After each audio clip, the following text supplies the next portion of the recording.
जय श्री कृष्ण मित्रों। महाभारत में भीष्म पितामह ने स्पष्ट रूप से कहा था कि जब पितृ प्रसन्न होते हैं तभी देवता प्रसन्न होते हैं, क्योंकि पितरों की संतुष्टि ही देवताओं तक पहुंचने का मार्ग है। गरुड़ पुराण में भी उल्लेख मिलता है कि पितृपक्ष में जो मनुष्य अपने पितरों का तर्पण नहीं करता उसे जीवन भर सफलता और उन्नति का फल प्राप्त नहीं होता, क्योंकि तर्पण ही वह कड़ी है जो जीवित और दिवंगत आत्माओं के बीच पुल का कार्य करती है। पितृपक्ष में की गई एक छोटी सी चूक या लापरवाही मनुष्य के जीवन में दुख, संकट और बाधाओं को जन्म देती है, जबकि सच्चे भाव और पूर्ण श्रद्धा से किया गया अर्पण भाग्य को बदल देता है और दुर्भाग्य को सौभाग्य में परिवर्तित कर देता है। परंतु यदि पितृ नाराज हो जाए तो क्या होगा? क्या आप जानते हैं कि पितृपक्ष में कौन सा श्राद्ध सबसे महत्वपूर्ण और श्रेष्ठ माना गया है? कौन सा तर्पण आपके पितरों को तुरंत तृप्त कर देता है और उन्हें आशीर्वाद देने के लिए विवश कर देता है? स्वर्ग के द्वार पितरों के लिए किस समय और किन विधियों से खुलते हैं? यह रहस्य गरुड़ पुराण और महाभारत दोनों में विस्तार से बताया गया है। आखिर पितृपक्ष इतना आवश्यक और महत्वपूर्ण क्यों है? यही प्रश्न हर साधक और श्रद्धालु के मन में उठता है और इन्हीं प्रश्नों के उत्तर मिलेंगे आज की इस कथा में।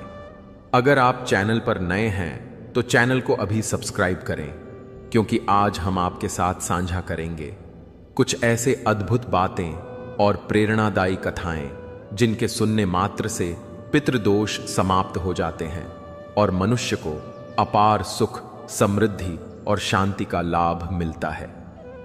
इन कथाओं का श्रवण करने से मनुष्य के असंख्य पाप नष्ट हो जाते हैं और उसे धन, संपत्ति, संतति और सौभाग्य का वरदान प्राप्त होता है। जब पितरों की कृपा बरसती है तो हर प्रकार के दुख, कष्ट और दोष समाप्त हो जाते हैं और जीवन सुख, संतोष और समृद्धि से भर जाता है। साथ ही आज हम जानेंगे कि भगवान श्री कृष्ण ने धर्मराज युधिष्ठिर और पक्षीराज गरुड़ को पितृदोष निवारण के कौन से उपाय बताए थे, जिनके पालन से व्यक्ति अपने पितरों को संतुष्ट कर सकता है और उनके आशीर्वाद से अपने जीवन को सफलता और खुशी से परिपूर्ण बना सकता है। यही नहीं, श्री कृष्ण ने यह भी कहा था कि जो व्यक्ति पितृपक्ष के महत्व को समझकर श्रद्धा से कर्म करता है उसे किसी भी क्षेत्र में असफलता नहीं मिलती और उसका जीवन श्रेष्ठ आदर्श बन जाता है। अतः मित्रों, पितरों की कृपा पाने और उनका आशीर्वाद प्राप्त करने का यही सही समय है, क्योंकि पितृपक्ष में श्रद्धा और समर्पण से किया गया एक छोटा सा तर्पण भी मनुष्य के जीवन की दिशा बदल सकता है और उसे वह सब कुछ प्रदान कर सकता है जिसकी वह लंबे समय से इच्छा रखता है। इसीलिए श्रद्धा और विश्वास के साथ पितृपक्ष के अवसर पर किए गए हर कर्म में गहरी आस्था जोड़ें, क्योंकि पितरों की प्रसन्नता ही देवताओं की प्रसन्नता का मूल कारण है।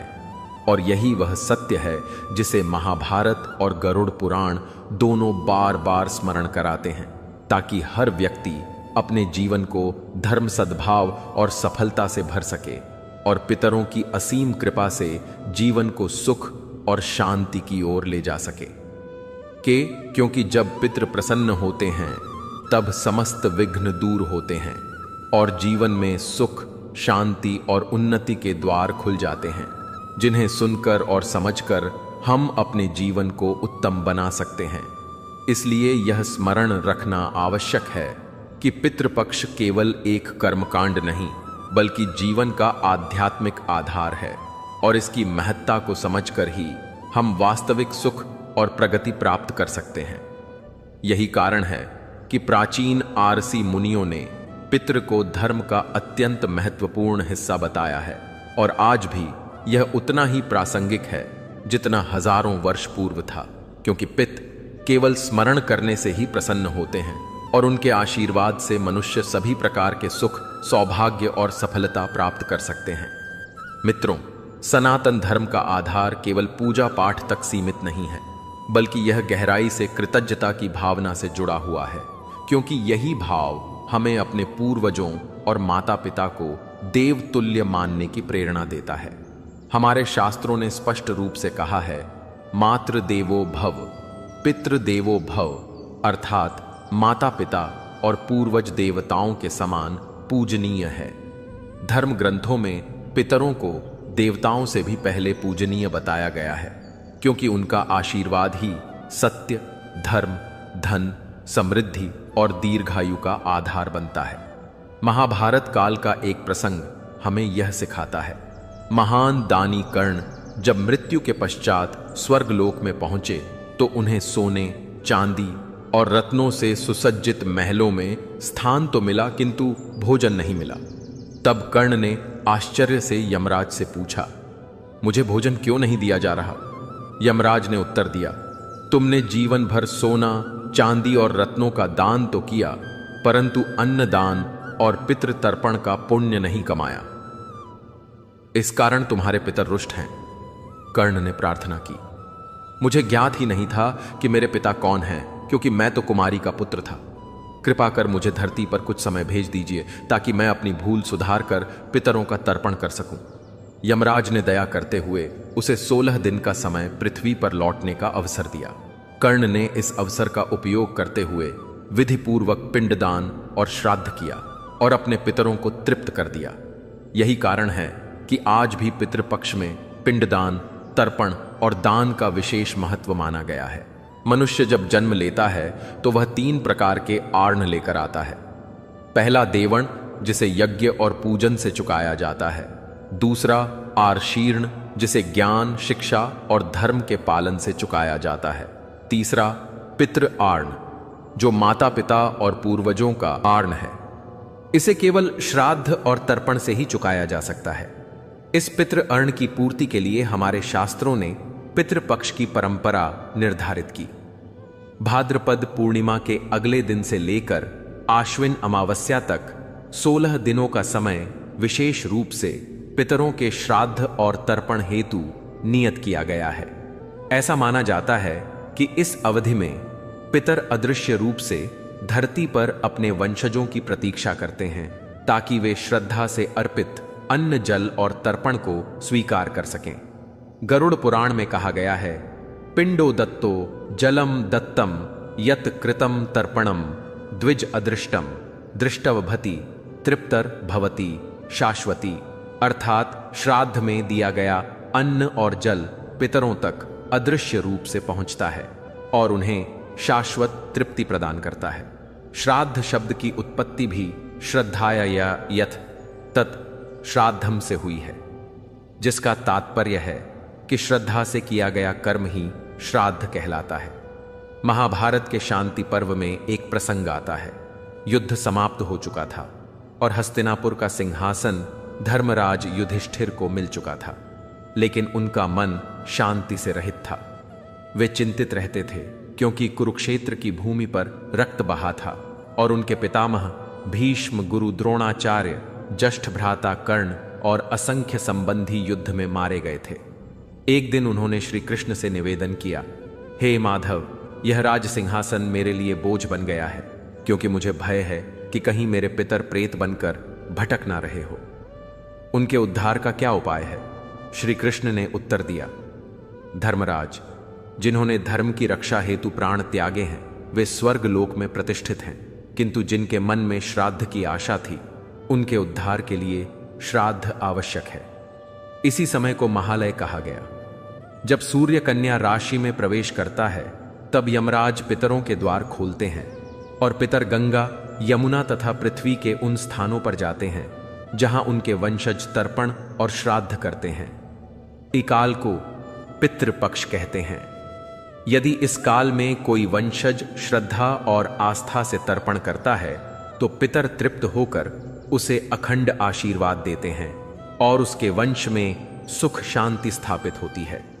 युधिष्ठिर ने पुनः प्रश्न किया, हे माधव, मनुष्य के जीवन में सबसे महत्वपूर्ण पूजा कौन सी है?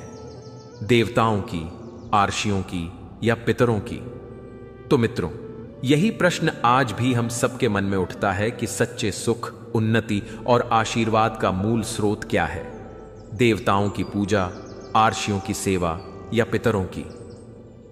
श्री कृष्ण ने उत्तर दिया, धर्मराज, देवता अति प्रसन्न होते हैं जब पितृ प्रसन्न होते हैं, क्योंकि यदि पितर रुष्ट हो जाए तो देवता भी प्रसन्न होकर फल नहीं देते और मनुष्य के यज्ञ तथा पूजन निष्फल हो जाते हैं।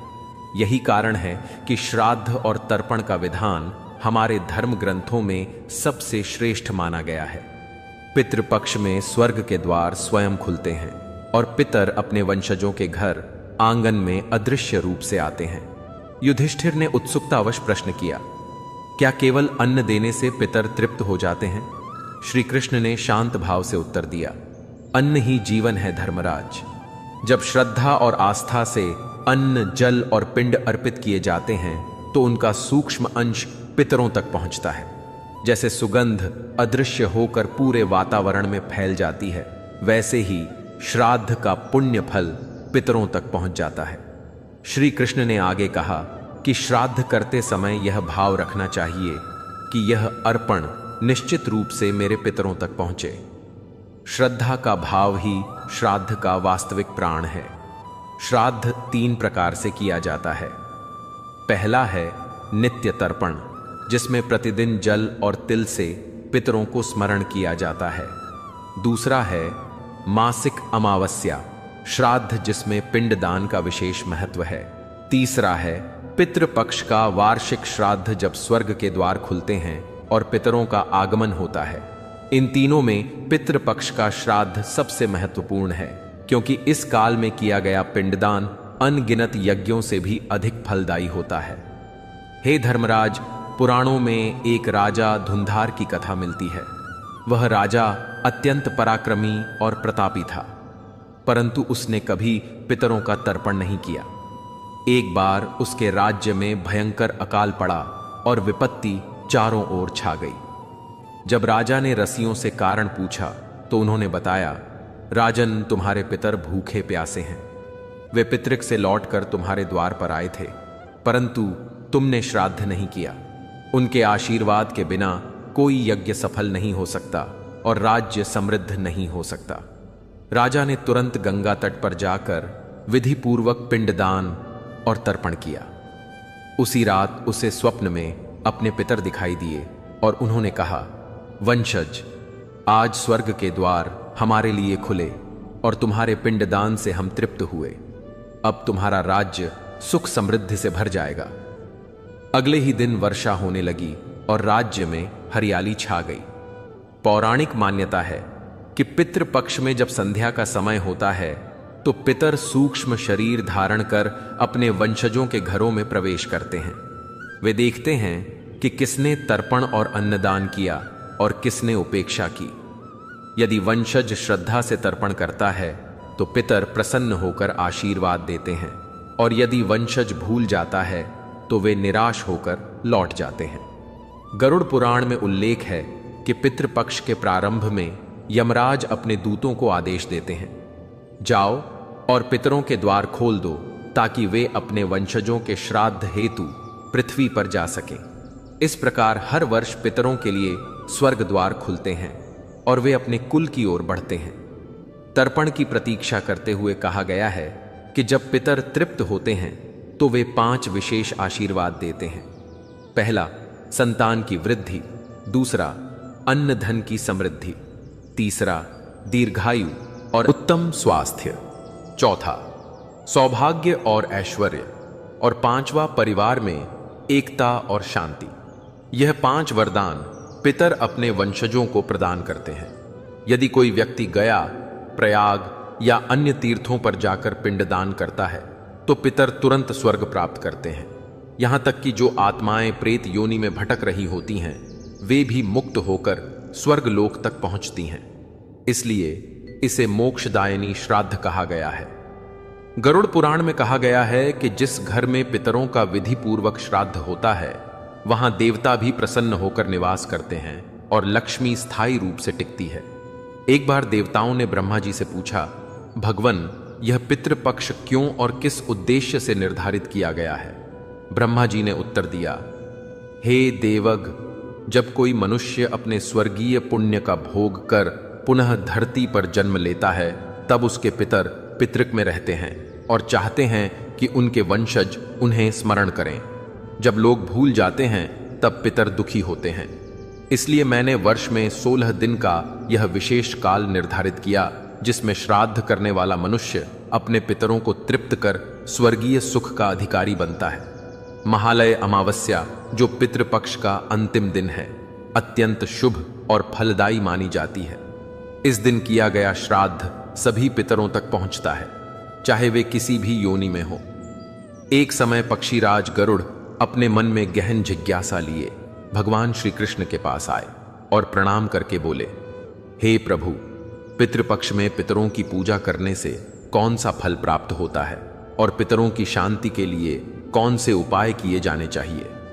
तब भगवान श्री कृष्ण ने मुस्कुराकर कहा, हे गरुड़, तुम्हारा प्रश्न अत्यंत उत्तम है, क्योंकि इसमें संपूर्ण मानव जाति का कल्याण छिपा हुआ है। जो मनुष्य अपने पितरों को श्रद्धा से संतुष्ट करता है, उसके जीवन के सारे दोष, कष्ट और दुख समाप्त हो जाते हैं और वह हर क्षेत्र में सफलता, सुख और समृद्धि प्राप्त करता है, क्योंकि पितरों का आशीर्वाद ही सबसे बड़ा धन और सुरक्षा कवच होता है। और इसीलिए कहा गया है कि श्राद्ध और तर्पण करने वाले सदैव देवताओं की कृपा और पितरों की छत्र छाया में सुरक्षित होते हैं। पितरों की पूजा करने से मनुष्य को अपने पूर्वजों का दिव्य आशीर्वाद प्राप्त होता है और उसके जीवन में सुख, शांति तथा समृद्धि का प्रवाह होता है। इस संदर्भ में एक अत्यंत प्राचीन कथा कही जाती है, जिसमें एक अप्सरा और आरश की वार्ता का उल्लेख आता है और जिसे सुनने मात्र से पितृदोष का नाश हो जाता है। इसलिए हे गरुड़, आज मैं तुम्हें यह कथा सुनाता हूं।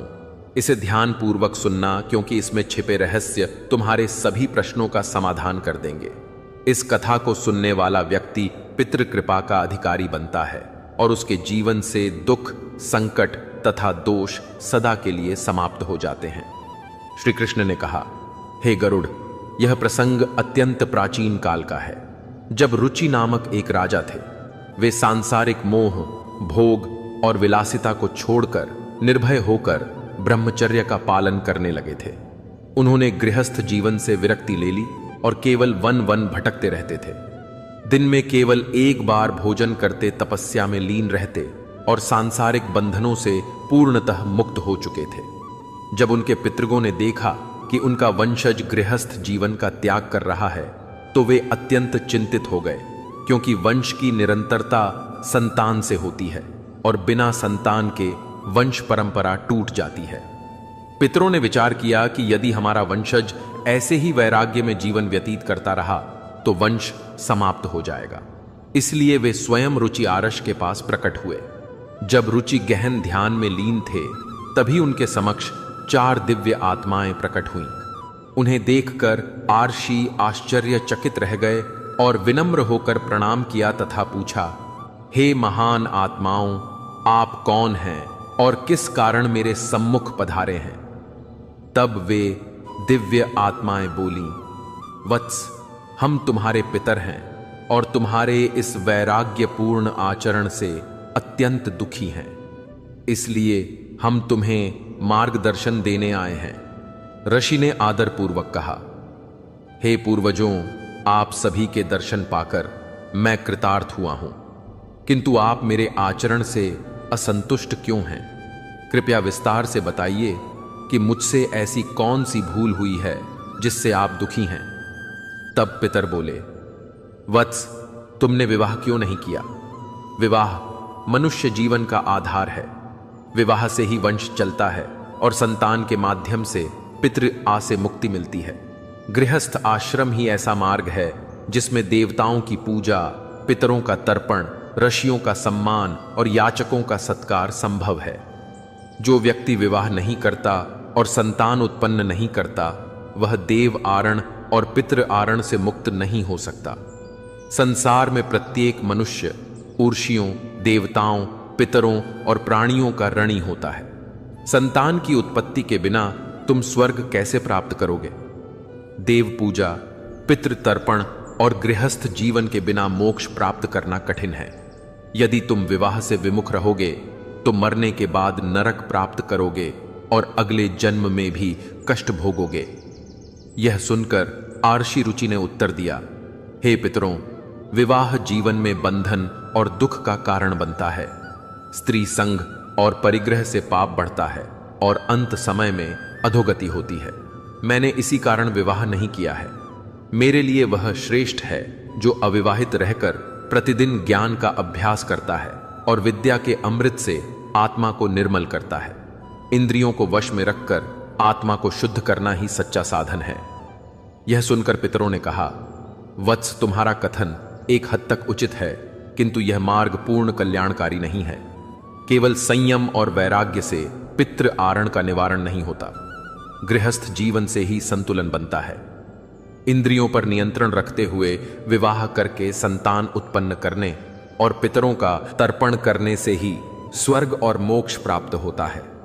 तुम्हारा मार्ग अधूरा है और इससे तुम्हें वह पूर्ण कल्याण नहीं मिलेगा जिसकी अपेक्षा तुम कर रहे हो। इस प्रकार पितरों ने आर्षि रुचि को समझाया कि जीवन में संतुलन आवश्यक है और केवल एक पक्ष पर चलने से पूर्णता नहीं आती।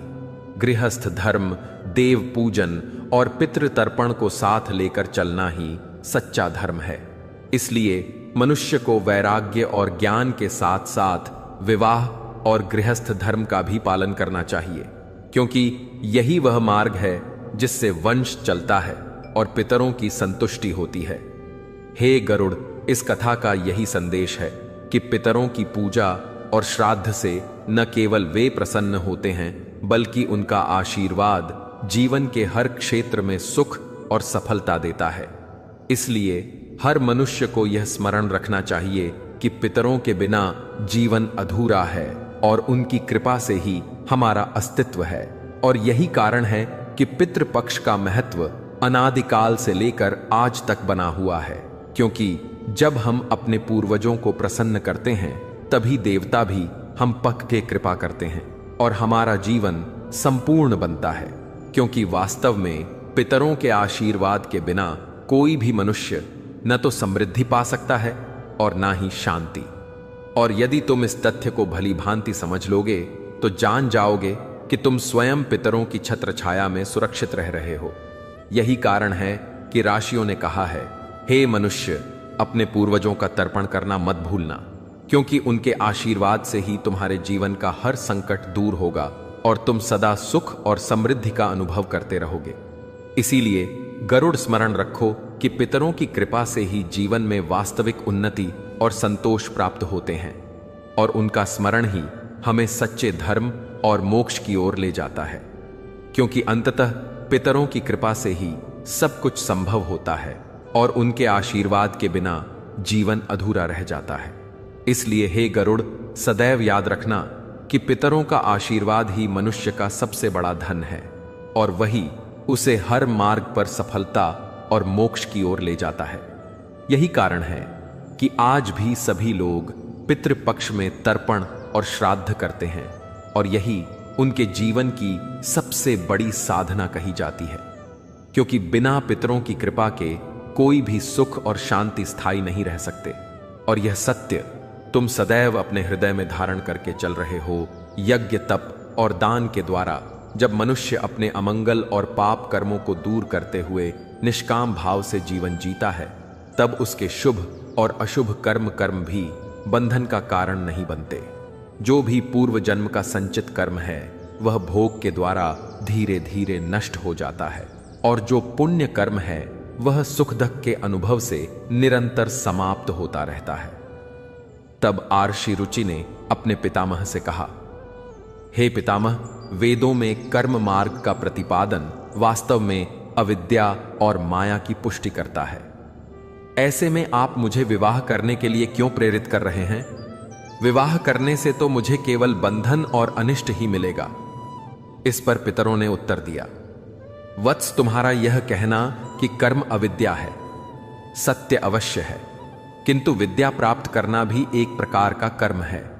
शास्त्रों में जो विहित कर्म बताए गए हैं उनका उल्लंघन सज्जन पुरुष कभी नहीं करते। उन्हीं के पालन से उन्हें मोक्ष की प्राप्ति होती है। शास्त्रों में पुरुष को विवाह करने की आज्ञा दी गई है और विवाह न करने पर पुरुष को मुक्ति नहीं मिलती। संतान के बिना ना तो स्वर्ग प्राप्त होता है और ना ही मोक्ष। संतान द्वारा किए गए श्राद्ध कर्म से ही पूर्वज संतुष्ट होते हैं और उनकी आत्मा तृप्ति पाती है। अतः हे पुत्र, तुम्हें विधि पूर्वक विवाह अवश्य करना चाहिए। यदि तुम विवाह नहीं करोगे तो तुम्हारे सभी कर्म व्यर्थ हो जाएंगे और जीवन में केवल विफलता ही शेष रह जाएगी। हमारा वंश समाप्त हो जाएगा और हमारी आत्माएं अतृप्त ही भटकती रहेंगी। केवल विवाह करके संतान उत्पन्न करने से ही तुम अपने पितरों को संतुष्ट कर सकोगे। श्री कृष्ण कहते हैं, हे गरुड़, जब आर्षि रुचि ने अपने पितरों से यह वचन सुने तो उनके हृदय में ग्लानि उत्पन्न हुई और उन्होंने विवाह करने का निश्चय किया। किंतु उन्होंने विनम्रता से कहा, हे पितरों, अब तो मैं वृद्ध हो चुका हूं, कौन मुझे अपनी कन्या देगा? मेरे जैसे बूढ़े व्यक्ति के लिए विवाह करना अत्यंत कठिन और कष्टदायक है। तब पितरों ने कहा, वत्स, यदि तुम हमारे वचनों का पालन नहीं करोगे तो निश्चित ही हम सबका पतन हो जाएगा और तुम्हारी भी अधोगति होगी। इतना कहकर वे सभी पितर अदृश्य हो गए। तब श्री कृष्ण कहते हैं, हे गरुड़, पितरों के ऐसे कटु वचनों को सुनकर आर्षि रुचि का मन अत्यधिक व्याकुल हो उठा। वे अपने पितरों की मुक्ति के लिए गहराई से चिंतन करने लगे और कन्या की खोज हेतु पृथ्वी लोक पर विचरण करने लगे। किंतु बहुत प्रयत्न करने पर भी उन्हें कोई कन्या प्राप्त ना हो सकी। वे बार बार पितरों की बातों को स्मरण करके चिंता में डूब जाते और मन ही मन सोचते, मैं क्या करूं, कहां जाऊं, कौन स्त्री मुझसे विवाह करके मेरे पितरों को तृप्त करेगी। इस प्रकार वे गहन चिंतन में डूबे रहे और अंत में उन्होंने ब्रह्मदेव की कठोर तपस्या करने का संकल्प किया।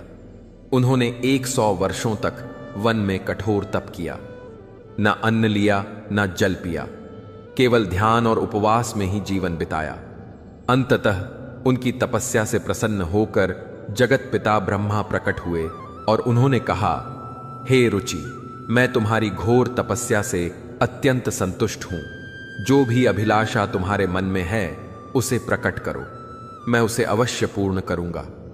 तब आर्ष रुचि ने विनम्र होकर प्रणाम किया और बोले, हे परमपिता, मेरे पितरों ने मुझसे संतान उत्पन्न करने की आज्ञा दी है, किंतु मुझे विवाह योग्य कोई कन्या प्राप्त नहीं हो रही। इसलिए आप कृपा करके मुझे ऐसी कन्या प्रदान करें जिससे विवाह कर मैं संतान उत्पन्न कर सकूं और अपने पितरों को संतुष्ट कर सकूं। ब्रह्मदेव ने प्रसन्न होकर कहा, हे विप्र, तुम्हें अब किसी चिंता की आवश्यकता नहीं है। तुम प्रजापति बनोगे और तुम्हारे माध्यम से ही इस संसार में प्रजा का विस्तार होगा। तुम्हारे ही द्वारा समस्त लोकों में प्राणियों की उत्पत्ति होगी और तुम्हारे वंश से ही आगे चलकर अनगिनत कुलों की स्थापना होगी। तुम्हारे परिश्रम और तप के कारण तुम्हें यह विशेष वरदान प्रदान किया जाता है कि अब तुम्हारे द्वारा ही नई सृष्टि होगी। तुम्हारे पितरों ने स्पष्ट कहा था कि तुम्हें जीवन में स्त्री से विवाह करना ही चाहिए, क्योंकि विवाह से ही वंश की निरंतरता बनी रहती है और पितरों को तृप्ति प्राप्त होती है। इस अभिलाषा को हृदय में धारण करते हुए तुम्हें पितरों की पूजा और तर्पण अवश्य करना चाहिए, क्योंकि उनके प्रसन्न होने पर ही तुम्हारी यह कामना पूर्ण होगी और तुम्हें उत्तम एवं गुणवान पत्नी की प्राप्ति होगी। इस प्रकार उपदेश देकर स्वयं ब्रह्मदेव अंतर्धान हो गए।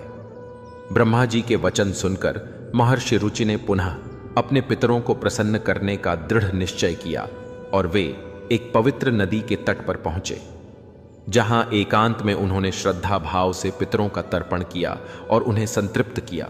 तत्पश्चात वे एकाग्र चित्त होकर भक्ति भाव से अपने पितरों की स्तुति करने लगे।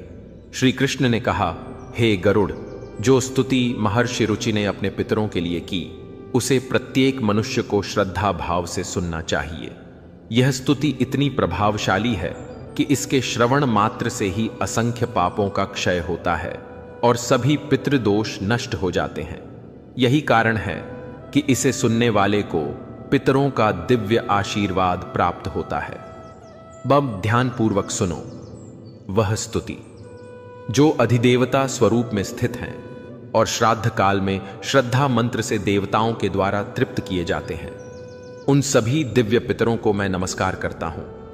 स्वर्ग लोक में स्थित महर्षिगण जिन्हें मानसिक श्राद्ध द्वारा भक्ति भाव से तृप्त करते हैं, उन सभी पूर्वजों को भी मैं प्रणाम करता हूं। अग्निस्वात, वर्ष, आज्ञा और सोमपति गण जो इस श्राद्ध में सम्मिलित होकर पिंडदान से संतुष्ट होते हैं, वे मेरे पितरों को तृप्त करें और कृपा करें। आगे रुचि ने कहा, इस स्तुति के साथ ही वातावरण में एक दिव्य तेज प्रकट हुआ जिसने संपूर्ण आकाश को आलोकित कर दिया। उस अद्भुत प्रकाश को देखकर आश रुचि घुटनों के बल बैठकर पुनः अपने पितरों की स्तुति करने लगे।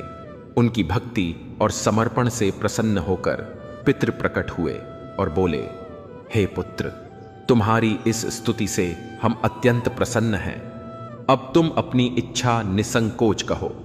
नतमस्तक होकर रुचि ने निवेदन किया, हे पितृदेव, ब्रह्मदेव ने मुझे प्रजापति बनाकर सृष्टि की रक्षा का कार्य सौंपा है। इसीलिए मैं आपसे एक ऐसी पत्नी की कामना करता हूं जो गुणवान, धर्मनिष्ठ और सद्गुणों से युक्त हो, जिससे मुझे संतान प्राप्त हो और मेरे पितरों की तृप्ति हो सके। पितरों ने उत्तर दिया, वत्स, इसी स्थान पर अभी तुम्हें उत्तम पत्नी की प्राप्ति होगी। तुम्हें मनोरमा नामक कन्या पत्नी के रूप में मिलेगी और उससे तुम्हें एक पुत्र उत्पन्न होगा जो बुद्धिमान, बलशाली और पराक्रमी होगा। वह मनु नाम से तीनों लोकों में विख्यात होगा और आगे चलकर उसके भी अनेक महान पुत्र होंगे जो पृथ्वी की रक्षा करेंगे। इतना कहकर पितरों ने आशीर्वाद दिया और अंतर्धान हो गए।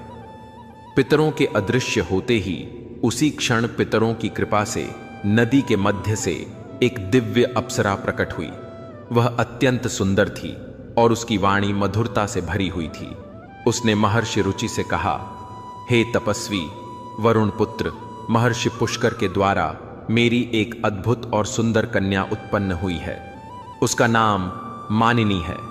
मैं उस रूपवती कन्या को तुम्हें पत्नी के रूप में प्रदान करती हूं। तुम उससे विवाह करो। उससे तुम्हें एक अतिशय तेजस्वी और विद्वान पुत्र की प्राप्ति होगी जो मनु नाम से संसार में प्रसिद्ध होगा। इस प्रकार पितरों की कृपा और अप्सरा की आज्ञा से महर्षि रुचि ने उस कन्या से विवाह किया।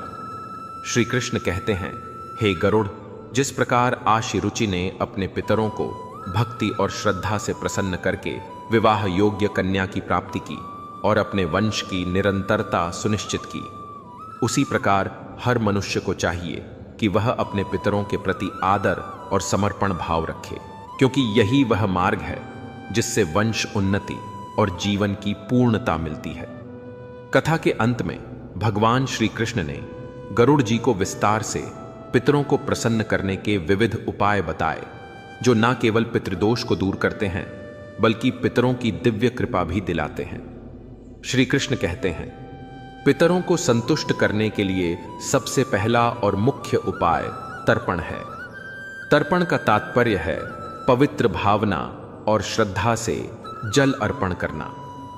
पितृपक्ष के दिनों में शुद्ध हृदय से काले तिल, जल, दूध और कुश के साथ पितरों का आह्वान करके जल अर्पण करना चाहिए, जिससे पितृग प्रसन्न होकर आशीर्वाद देते हैं। तर्पण के समय AUM पितृभ्य स्वधा मंत्र का उच्चारण अवश्य करना चाहिए, जिससे पितरों की आत्मा तृप्त होती है। श्री कृष्ण आगे कहते हैं कि श्राद्ध कर्म भी पितरों को तृप्त करने का एक अत्यंत प्रभावशाली मार्ग है। इस अनुष्ठान में पितरों के नाम से सात्विक भोजन अर्पित करना, ब्राह्मणों को आदरपूर्वक भोजन कराना, उन्हें वस्त्र और दक्षिणा देकर आशीर्वाद लेना अनिवार्य माना गया है। श्राद्ध के दिन विशेष रूप से खीर, पूरी, सब्जी और पौष्टिक भोजन बनाकर पवित्रता के साथ अर्पण करना चाहिए। साथ ही गाय, कुत्ते, कौवे और ब्राह्मणों को भोजन कराना भी शुभ फल देने वाला होता है। ऐसा करने से पितरों की कृपा से जीवन में सुख और समृद्धि आती है। श्री कृष्ण कहते हैं, पीपल और तुलसी की पूजा करना भी पितरों को संतुष्ट करने का महत्वपूर्ण उपाय है। पीपल का वृक्ष पितृगणों का निवास स्थल माना गया है और तुलसी देवी लक्ष्मी का प्रतीक है। श्राद्ध के दिन पीपल और तुलसी की पूजा करके तथा पीपल के नीचे दीपक जलाकर पितरों को तृप्त किया जा सकता है। भगवान श्री कृष्ण गरुड़ जी से कहते हैं कि जो मनुष्य पितृदोष से पीड़ित होता है उसे गया जी या किसी पवित्र तीर्थ में जाकर पिंडदान अवश्य करना चाहिए। विशेषकर गया में पिंडदान करने से पितर संतुष्ट होकर वंशजों को आशीर्वाद देते हैं और उनकी आत्मा को मोक्ष की प्राप्ति होती है। पिंडदान में काले तिल, कुश और चावल का उपयोग करके अर्पण करना चाहिए, जो पितरों को गहन शांति प्रदान करता है।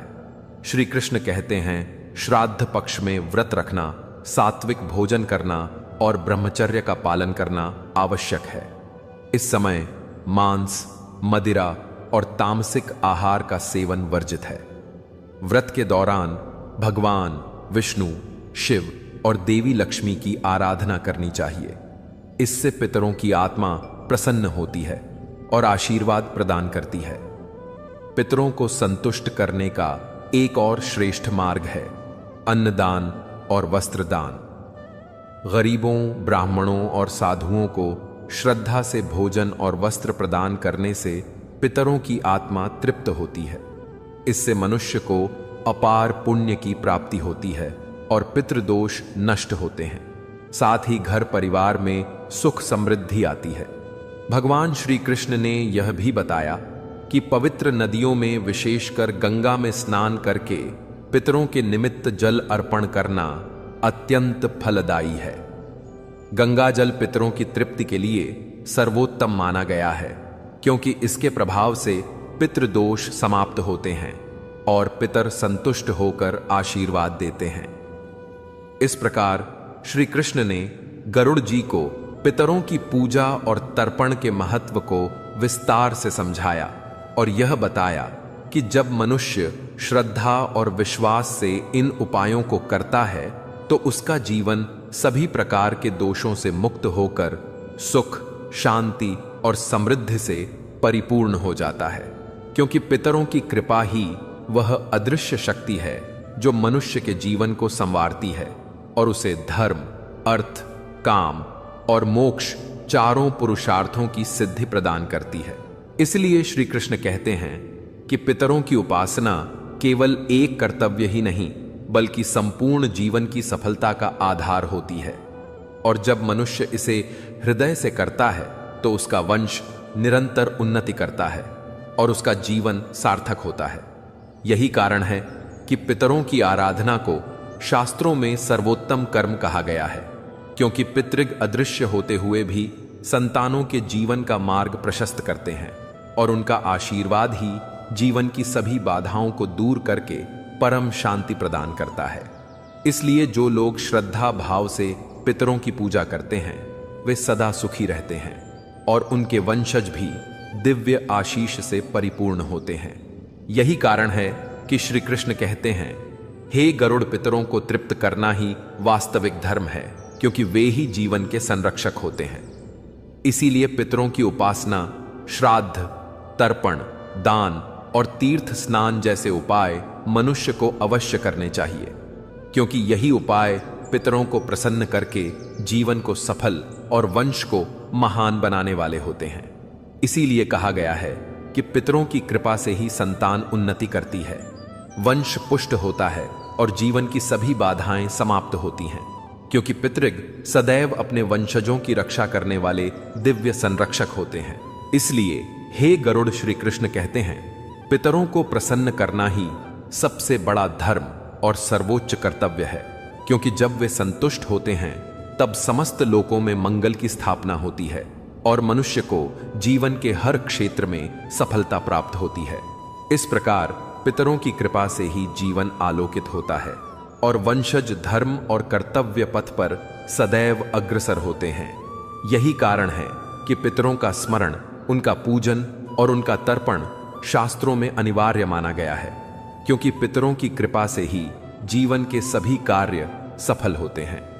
अतः श्री कृष्ण कहते हैं, हे गरुड़, पितरों की पूजा और तर्पण न केवल एक धार्मिक अनुष्ठान है बल्कि यह जीवन की प्रगति का सबसे बड़ा रहस्य है। और जब मनुष्य इसे सच्चे मन से करता है तब उसका जीवन दोष मुक्त और समृद्धिशाली बन जाता है, क्योंकि पितृगण वास्तव में वंश के रक्षक और जीवन के मार्गदर्शक होते हैं। यही कारण है कि श्री कृष्ण कहते हैं कि पितरों की पूजा, श्राद्ध और तर्पण करने से मनुष्य न केवल इस लोक में सुख और सफलता प्राप्त करता है, बल्कि परलोक में भी पितरों का सानिध्य और आशीर्वाद प्राप्त करता है। यही कारण है कि पितरों का स्मरण, उनकी पूजा और तर्पण करना मनुष्य के लिए सर्वोत्तम धर्म और कर्तव्य माना गया है, क्योंकि पितृग ही अदृश्य रूप से अपने वंशजों की रक्षा करने वाले सच्चे संरक्षक होते हैं।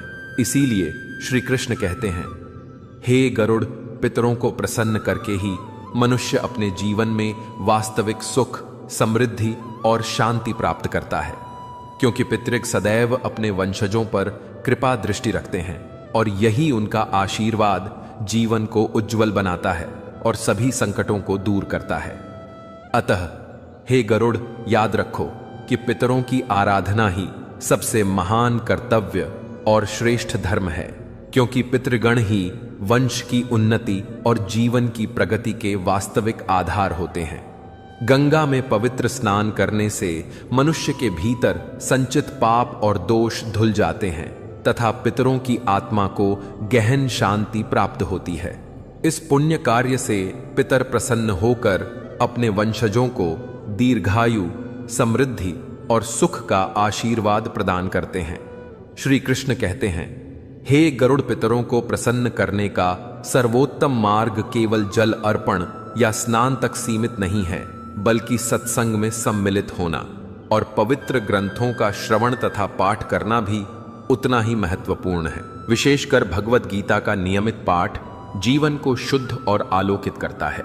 गीता के 7वें और 11वें अध्याय का श्रवण और पाठ पितरों की आत्मा को गहन शांति देता है और उनके आशीर्वाद से वंशज सदैव सुरक्षित और समृद्ध बने रहते हैं। भगवान श्री कृष्ण गरुड़ जी को यह समझाते हुए कहते हैं कि जो भी मनुष्य श्रद्धा और विश्वास के साथ इन उपायों को करता है, उसके जीवन में कोई भी बाधा स्थायी रूप से टिक नहीं पाती।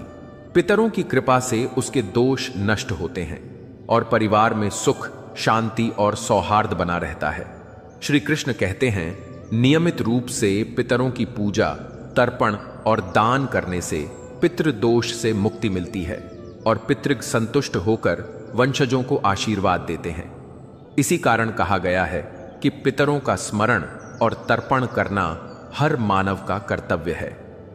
श्री कृष्ण ने गरुड़ जी को यह भी बताया कि हे पक्षीराज, जो व्यक्ति इन उपायों का नियम पूर्वक पालन करता है, वह कभी पितृदोष से ग्रस्त नहीं होता और उसके पितर सदैव प्रसन्न होकर उसके परिवार की रक्षा करते हैं।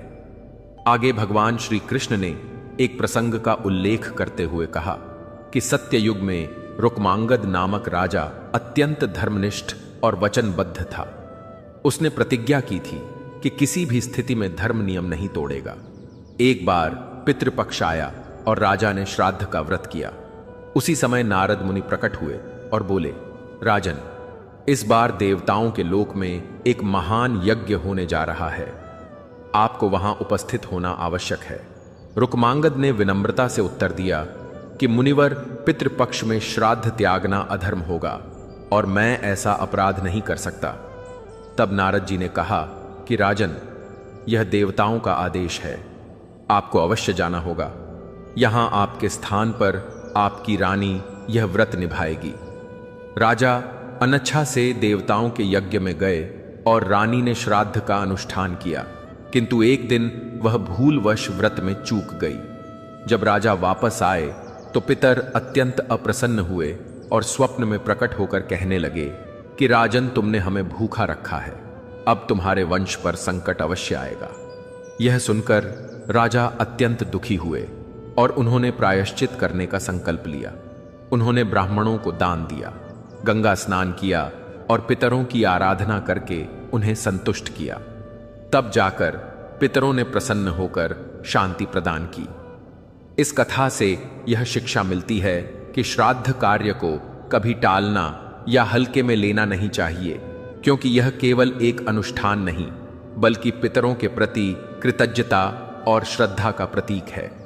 भगवान श्री कृष्ण ने इस प्रसंग से यह स्पष्ट किया कि पितृपक्ष केवल अनुष्ठानों की श्रृंखला नहीं है, बल्कि यह हमें स्मरण कराता है कि जीवन की दौड़ में केवल अपनी प्रगति ही सब कुछ नहीं है, बल्कि अपनी जड़ों को याद रखना, अपने पूर्वजों के प्रति श्रद्धा प्रकट करना और उनके आशीर्वाद को प्राप्त करना भी उतना ही आवश्यक है।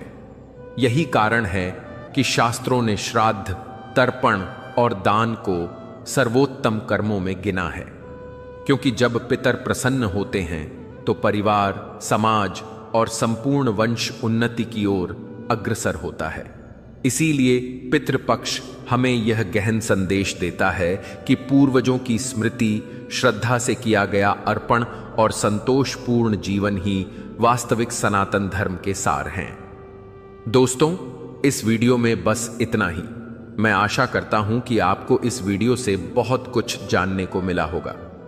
वीडियो को लाइक और शेयर करके कमेंट में जय श्री राधे कृष्ण लिखना ना भूलें और ऐसे ही ज्ञानवर्धक और प्रेरणादायक वीडियो पाने के लिए हमारे चैनल मोरल स्टोरी 11X को सब्सक्राइब करके घंटी जरूर बजा दें। भगवान श्री कृष्ण आपको हमेशा प्रसन्न रखें। अपना ख्याल रखिएगा। जय श्री राधे कृष्णा।